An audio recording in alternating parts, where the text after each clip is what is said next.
Hindi na naman yung Petros. Tulungan na rin po ako makabalik kasama si Yone, Congressman Carlos Lopez. At siyempre, natapat ko isang magaling na tao, matalino, at gustong magsilbi isang misyonaryo, anak ko at bunso ni Mayor Lito Atienza. Marami na pong karanasan. Kailangan magpalangkas ng magagandang kaya tulungan po ninyo ang isa-isang babae po namin sa distrito. Walang Sige na, unahin mo na. so, hindi na po ako Bago natin ang muling magbabalik sa Kongreso, Congressman Carlo Lopez! Mga nanay at tatay, ang paalala lamang po mamaya sa ating pong paglabas. Antayin lamang po namin ang hudihan ng ating pong mga Yormes staff kung ang role nila po ang siyang tatayo para isang sa iyo maayos, organisado ang may sistema paglabas na sa iyo rin po ay hindi tayo magkakasisigan, magkakatulakan at lalili po, safe na makakauwi ang aming po mga nanay at tatay sa ating po venue. At sa mga pagkakataon po ito, mga pinangalan po nanay at tatay, kasama po natin ang tambalan muling na bibigay ng gloria at iwanan sa ating lungsod. Kailangan po natin Vice Mayor G. Atienza at Yorme Isko Moreno! Alright. Okay. Alright.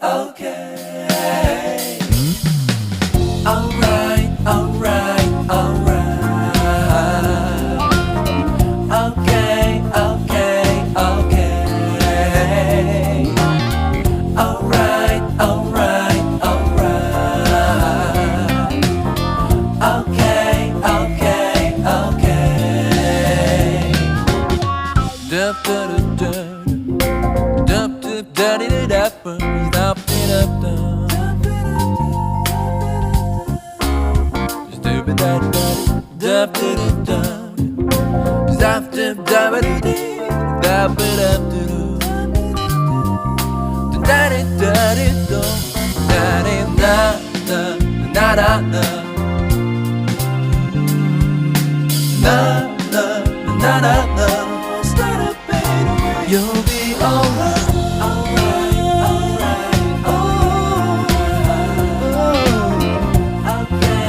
Isko Moreno at Vice Mayor G. Atienza! Dito sa aking po mga nanay at tatay, marinig na po ng isang malakas na palakpakan dyan, Vice Mayor G. Atienza at Yorme Isko Moreno Camargoso. Sumunod ng ating dating Mayor Lito Atienza, isang broadcast journalist sa DTV at siya din ay isang government network at Lab TV ay nasa puso ang pagiging misyonaryo. Nagtapos sa kanyang pag-aaral bilang political science major in governance. Dahil sa pagmamahal at suporta ginagawa niya sa MYRC o ang tahanan ng kabataang walang masisinungan, pinangalan bilang People of the Year. Isang mapag-arungang ina at ang kasalukuyang direktora ng kababaihan ng Maynila. Palakpakan po namin ang ating Yormes Choice, ang liwanag ng Maynila, Vice Mayor G. Atienza!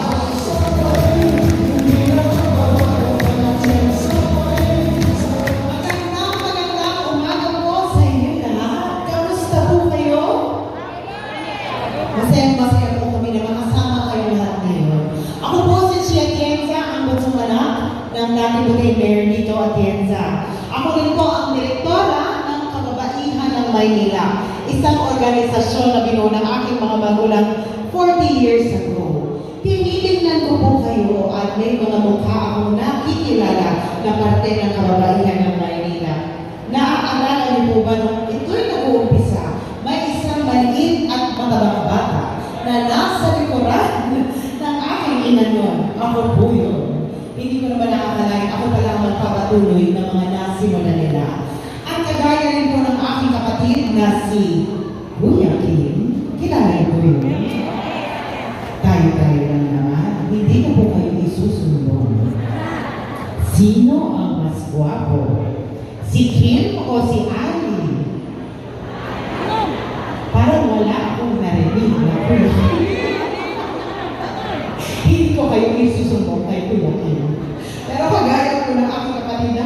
Kuya Kim. Ako rin po ay nasa telebisyon bilang isang broadcast journalist. Ngunit sa totoo lang, bata pa lang po ako, ang pangarap ko ay maging isang misyonaryo. Ngunit hindi po yun nais sa katuparan. Kaya ang pinangako ko sa Panginoon, kung saan man niya akong karerang dadalhin, bibit-bitin ko na lang puso ng misyonaryo doon. Kaya kung ako po ay naging isang broadcast journalist for 7 years, ginawa ko pong misyon ng kunin ang kwento ng ating mga kababayan na napag-iwanan sa laylayan ng lipunan at ginamit ang aking boses para sila ay marinig ng gobyerno. Ngunit, pag-ikot ko dito sa inyong distrito, nakita ko, hindi pala kailangan lumayo. Dahil ang ating mga kababayan na merong hinaing na alam naman natin kaya na matustusan o matulungan ng gobyerno, minsan nasa distrito niyo, minsan nasa barangay niyo, minsan na kayo mismo yun. Kung meron ako isang bagay na nakatunan sa aking trabaho, kahit ano pala ang iiyak natin lahat, kahit pasumigaw tayo, kung ang gobyerno ay hindi po marunong makinig sa tao, ika nga ni Yorme, nga pa rin pala lahat. Kaya nung tinanong ako ni Yorme kung maaari niya maging katabang bilang vice-alcalde, ang inisip ko, imbis na maging boses, may magagawa na rin ako.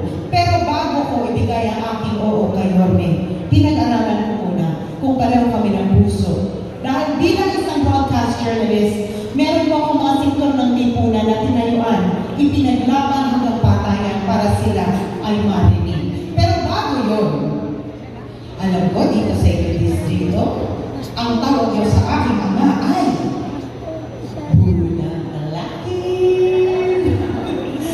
Kahit amang kanti-kantihan ng lahat ng mga kapatid ko, hindi po ako natitina.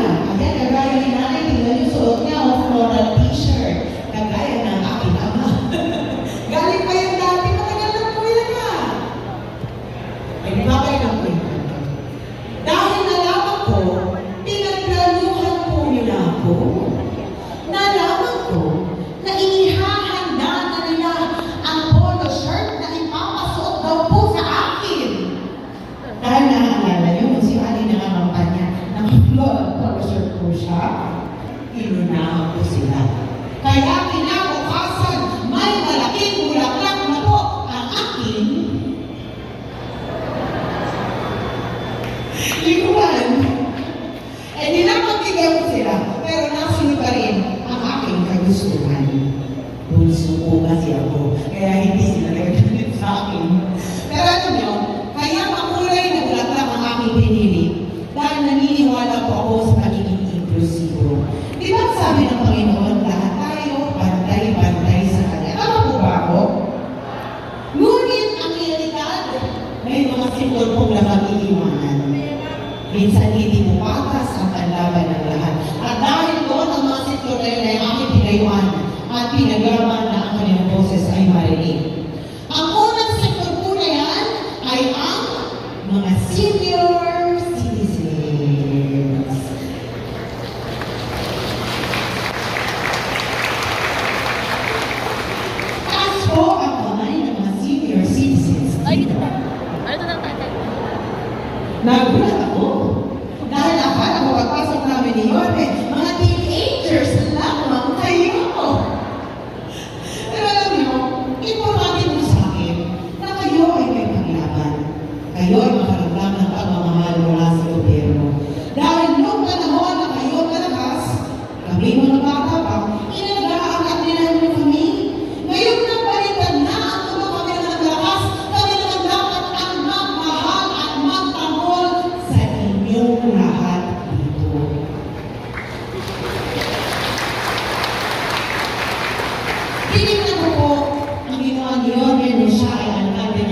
mula sa Home for the Angels. Ito po ay tinayo ng aking mga magulang halos 30 years ago. Walang may gusto kumuha sa kanila dahil paraw po sila may kapansanan at ngayon po sila ay aking mga kapatid na. Nakita ko ang hirap na pinagdadaanan ng ating mga kapatid na may kapansanan. Lalo-lalo na kung ikaw ay senior citizen. At para sa akin, dapat ang mga kapatid natin may kapansanan at senior citizens mabigyan ng pagkakataon na makapagtrabaho pa rin.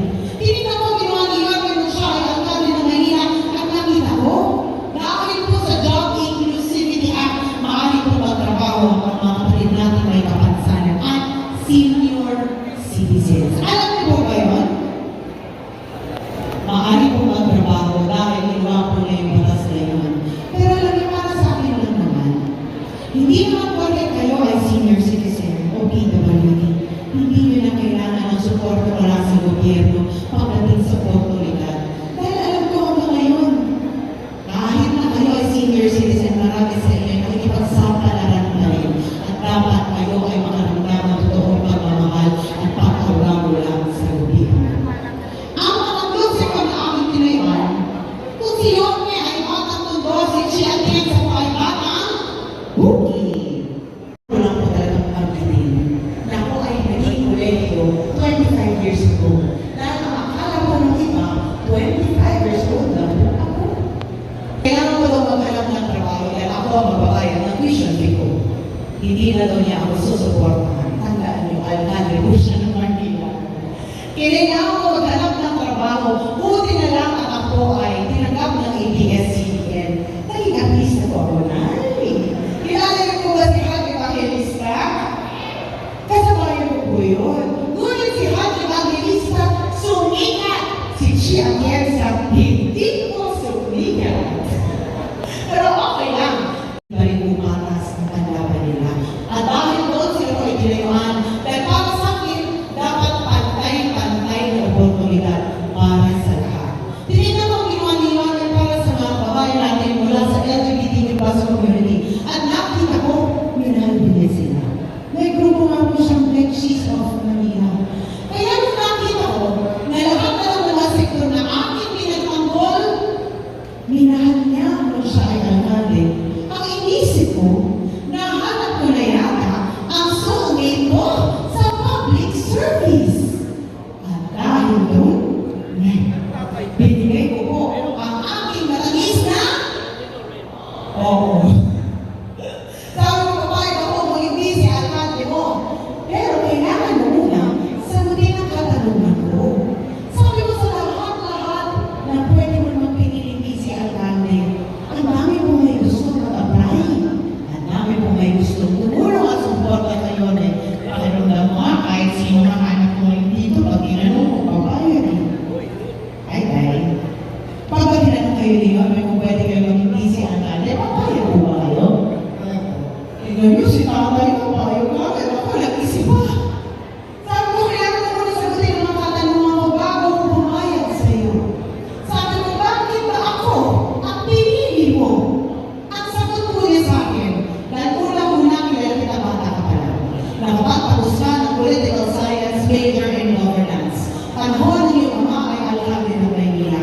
Imbis na pumasok sa mundo ng politika, ay pwede naman ang mga panahon na yun.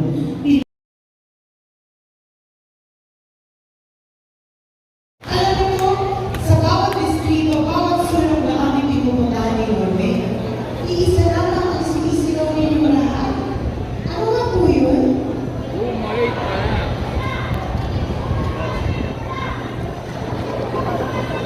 Alam ko bakit mo sinisigaw na bumalik na si Yorme.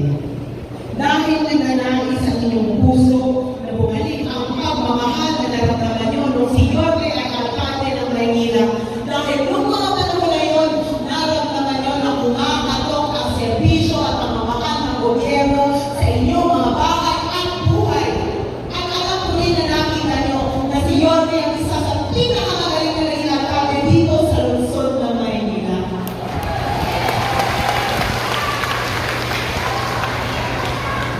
Huwag po kayong mag-alala.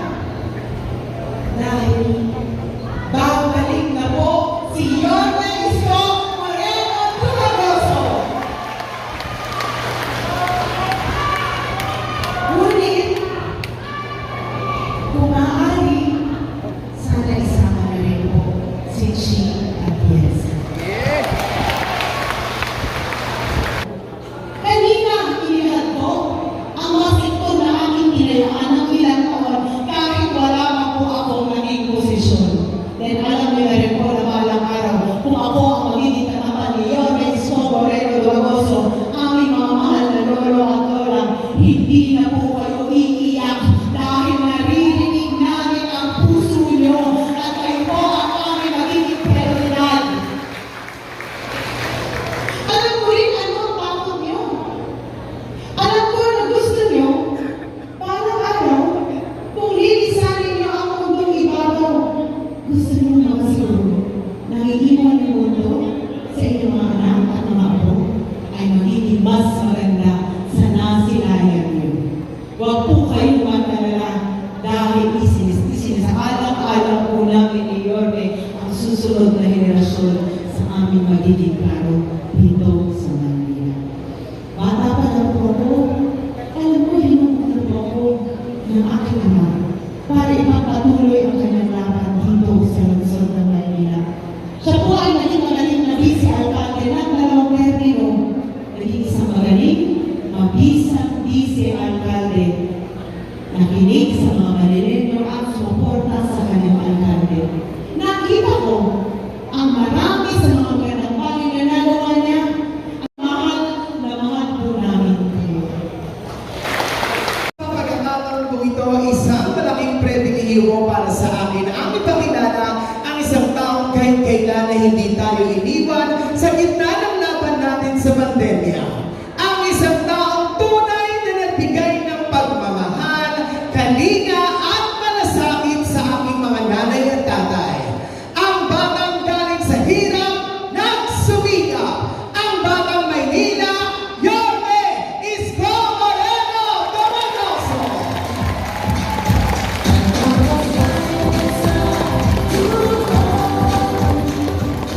Hi! Hello! Gising po ba kayo? Yeah! Taas ka na kamay, taas ka kamay, taas ka kamay. Inat-inat na! Good morning! Nako, maraming salamat sa inyo. Maraming salamat at pinagulakan ninyo ang aming panyaya. Bagamat alam ko, may mga gawain kayo sa kanya-kanyang bahay. Mamaya, pag-uwi nyo, maraming titilapon na kaldero. Walang nagsaing sa bahay. Nakipag-chismisan kay Yorme. Pero, nanay ko, tatay ko, mga lolo at lola ko, pumanatag kayo. Hindi naman namin kayo pauuwiin ng konsumido. Opo. Bakit? Alam naman ang tao bayan. Kapag mag-aalala ng mga politiko, magkakaaway. Yung magkakabahay, magkakaaway din. Pagkatapos sa eleksyon, yung mga politiko, bagi-bagi na. Yung magkakabahay, magkakaaway pa rin. Opo, kaya pumanatag kayo. Wala kayong maririnig dito kanira o masasakit na salita. Hindi para kayo gustuhin pa sa dami ng problema ninyo sa buhay, dadagdag pa ba kami. Kaya mabigat ang meaning ko sa Yorme's Choice.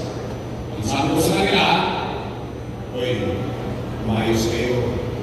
Yung tao bayan, hinarap na kayo. Binigyan na kayo ng oras. Kung kayo yung kakandidato at first time kayo tatakbo, sabihin nyo lang kung ano yung gagawin ninyo. Kung kayo naman ay re-electionista, sabihin nyo na lang kung ano ang ginawa ninyo sa loob ng tatlong taon. At lalo na, pagdating ng araw ng pag-uhukom, kaya natin ang taong bayan ang mag-desisyon.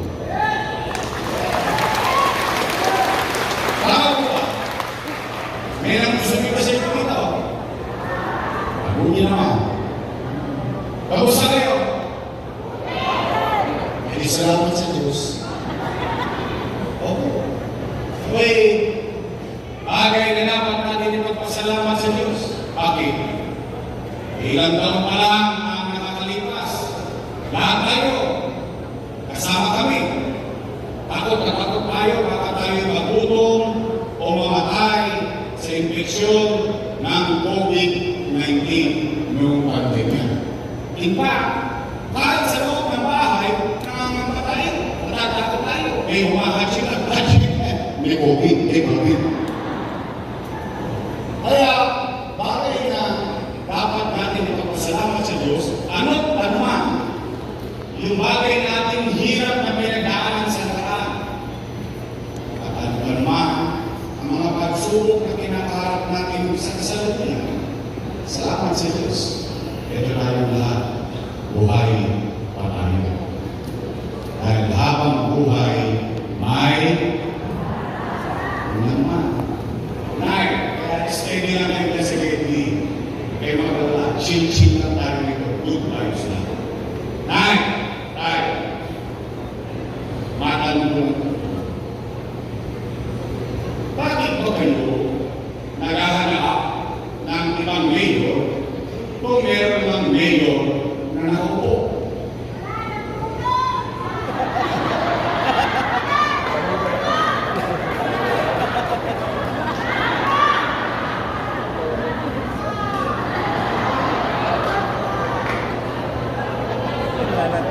Kasi, alam niyo, kaya ko po yun na itanong. Siyempre, nangangamba din ako. Bakit ako nangangamba? Dahil yung mga nangaupo, mga halaga sa pamilya. Pero, sabi pa sa inyo, relevant lang tayo dito. Inalagaan ko po yan. For 20 years, 2 dekada ko po yan inalaga. Bakit? Dala na pagtanaw ko ng utang na loob kay Dani Lacuna. Pero hindi yun, ang punto ko, yung alam niyo sa haba ng panahon na pamumuhay nila sa Maynila, yung mga matatanda namin katulad ng sinabi ni Chichi, nung baka kami, malalang ang buto namin, tinalagaan mo kami. Ngayon, marupot na ang buto nyo, matigas ang buto namin. Ano namin po kami naman ang mag-alaga sa inyo? It's always about the law. It's not act itself. It's not about manipulation or cake. No. It's the act that you wanted to make your senior citizen, our elders in the city of Manila. They have great value at bilang pagtanap ng utang na loob sa mga matatandang nagtaguyod ng kanilang mga pamilya dito sa lungsod ng Maynila. Makiparamdam naman sa kanilang pagmamahal ng lungsod ng Maynila.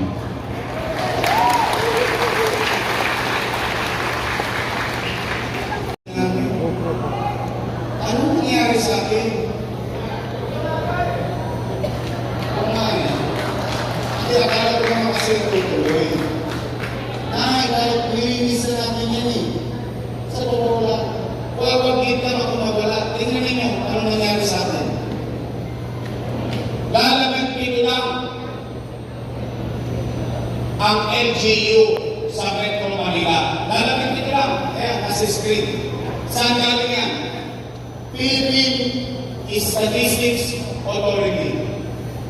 Huwag kita kumawala. Number 3 na tayo nung umalis ako eh. Nung dumating ako, number 16 tayo. Naging number 3 tayo.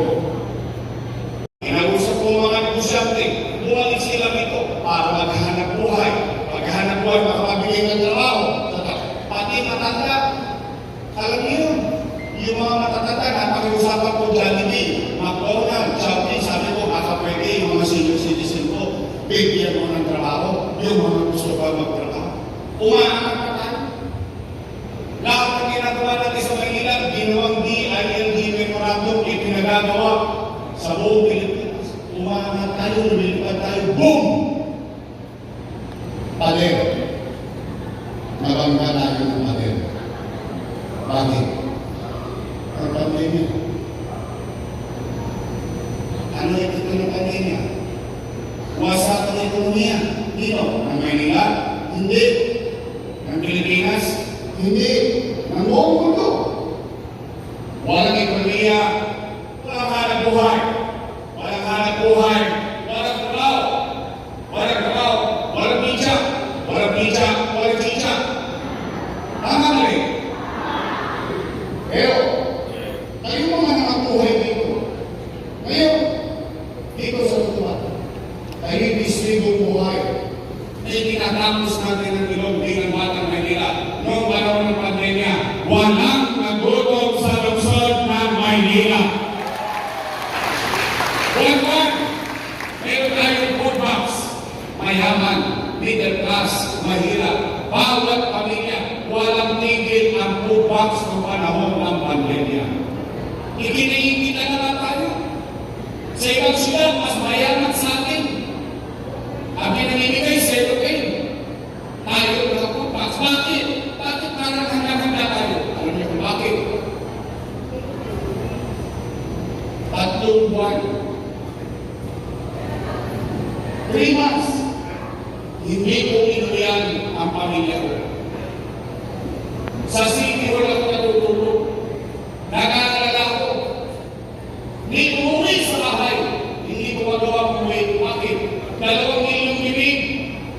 Umaasa sa gobyerno. Kahit tumakbo sila sa kanilang pamilya, yung pamilya nila, pagpato rin ang pamilya, wala silang mahihina. Gobyerno lang ang sasadaan. Pero sa awa ng Diyos, nakaraos tayo. Walang tigil ang bubox. Hindi pa nga nag-uupos isa. Tumarating na naman yung isa. Tama ba rin? Ay, magsiyasat kayo. Bakit tayo ang napaunahan? Bakit? Siyasatin ninyo. Ipag-google ninyo sa mga ako ninyo. Tayo lang na Maynila ang tanging nakabili ng sarili nating bakuna sa buong Pilipinas. India walang oxygen. Pilipinas nagkakausan ng oxygen ng panahon ng pandemya. Sa Maynila, angkin-angkin oxygen ang nasa warehouse natin. Tayo lang, in 52 days, nakagawa ng COVID-19 hospital worth 300 million pesos. Para pakinabangan ng bawat Maynila, taga-Maynila, at iba pang hindi taga-Maynila. Bakit? Nagkakausan ng hospital doon sa Maynila ang nakakatawa. I will this year to Sigismo, Mulubir, Dandang Libo, ang isang gamot, Maynila, pero mabuhay lang yung isang pasyente taga-Maynila na may infeksyon ng COVID-19.